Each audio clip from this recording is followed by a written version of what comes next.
From Liverpool, off we go to the swamps. Ronnie. It's wonderful up here with the gators. I'm going to do an Old English ballad. Last week I was thinking about the Northwest Passage and Franklin and all those guys, and one of my favorite folk songs is about Franklin, but time has gone on, and we've learned a lot more about Franklin than we used to know. We get closer to the truth all the time due to people who are professional at sussing out these things.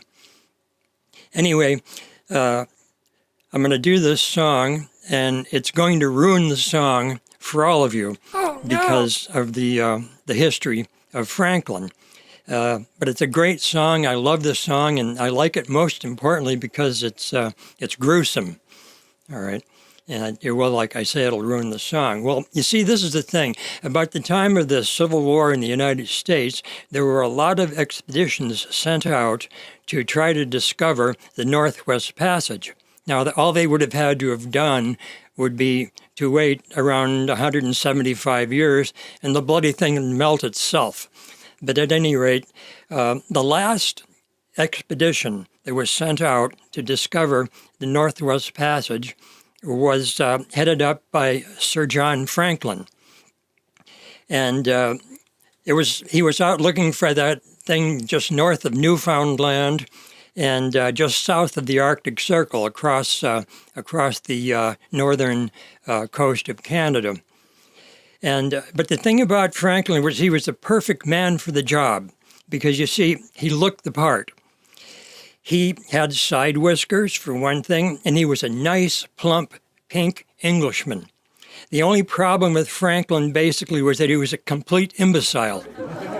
Anyway, he got the job, and he had two ships, the Erebus and the Terror. The Terror, I believe, was appropriately named. But anyway, Franklin decided to stock the ship with the things that he felt were important. And, it was things like a billiard hall, a lot of port, and, everything but food, because he didn't need that. I mean, the food would have only been useful for the crew. And and they were low class, you see, so they didn't read that. Franklin was a man of good breeding, you understand. But anyway, as time went on, they sailed across, and Franklin never returned either. It was terrible. And this ballad came along to mourn his great loss. But like I said, there's been a lot of studying going about this, and eventually Franklin's ship was found, and close around the ship were several seamen completely frozen in the ice.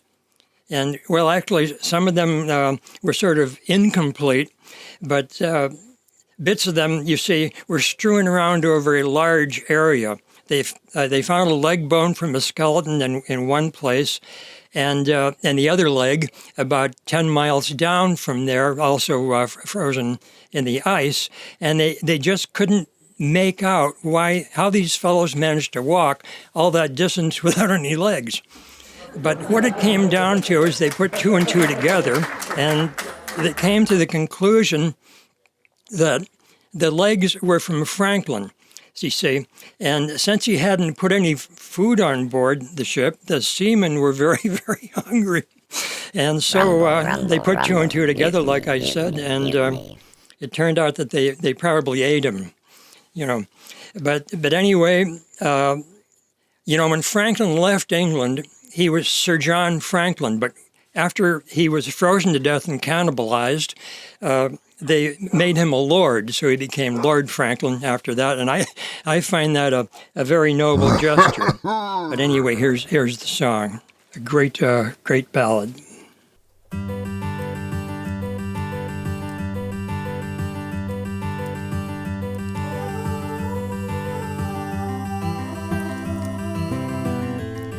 I got some girl singers to do the background here, to give you an idea of the actual tune. the miracle, as it were, of modern electronics.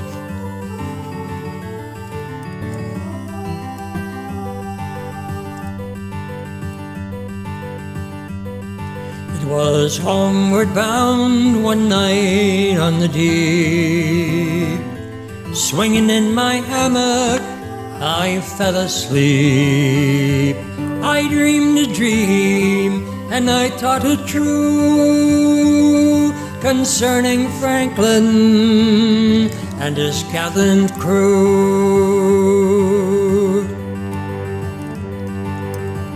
With 100 seamen he sailed away to the frozen ocean in the month of May, to seek a passage around the pole, where we poor seamen do sometimes go.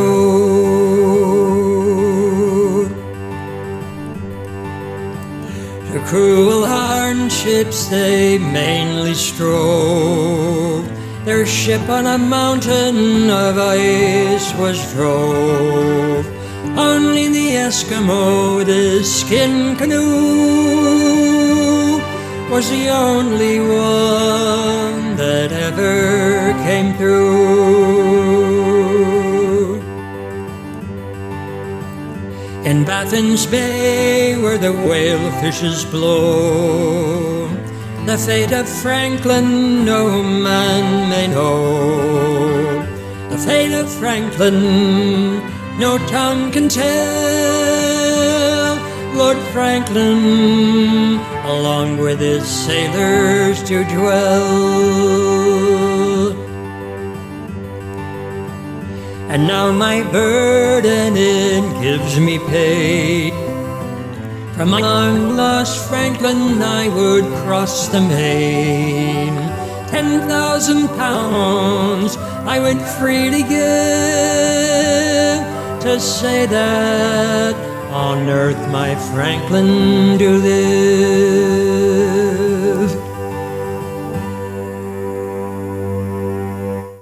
The Ballad of Lord Franklin. Yes.